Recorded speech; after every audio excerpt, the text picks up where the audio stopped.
এখনও সংসদে শুদ্ধ করে কথা বলতে পারে না, এরা কিভাবে বিরোধী দলের ভূমিকা পালন করবে?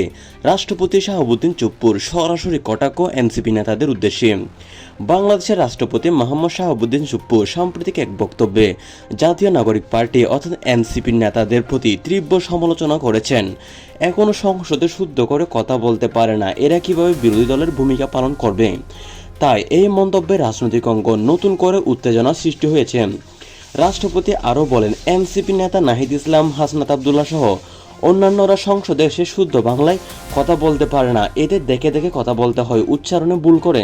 এমন অবস্থায় কিভাবে তারা জাতীয় সংসদে বিরোধী দল হিসেবে দায়িত্ব পালন করবে? এটা দেশের জন্য লজ্জার বিষয়। তিনি এদেরকে রাজাকার আখ্যা দিয়ে বলেন, এরা রাজাকারের মতো আচরণ করেছে, দেশের স্বার্থের বিরুদ্ধে কাজ করেছে।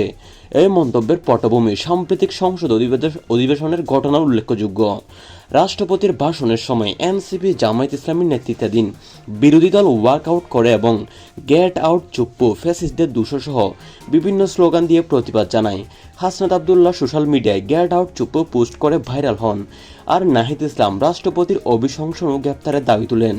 রাষ্ট্রপতির এই কড়া ভাষার অনেকের কাছে অপ্রত্যাশিত, কারণ তিনি সাংবিধানিক পদ থেকে সরাসরি কোনো দলের নেতাদের রাজাকার বলে আখ্যা দিয়েছেন। এনসিপি নেতৃত্ব পক্ষ থেকে এখনও আনুষ্ঠানিক প্রতিক্রিয়া আসেনি, তবে সামাজিক যোগাযোগ মাধ্যমে নেটিজনদের মধ্যে তুমুল আলোচনা চলছে। কেউ রাষ্ট্রপতির বক্তব্যকে যৌক্তিক বলছেন, আবার কেউ এটাকে বিরোধী দলকে দমনের চেষ্টা হিসেবে দেখছেন। দেশের চলমান রাজনৈতিক টানাপোড়েন, জুলাই আন্দোলন পরবর্তী পরিস্থিতি ও সংসদীয় বিতর্কের মধ্যে রাষ্ট্রপতির এমন মন্তব্য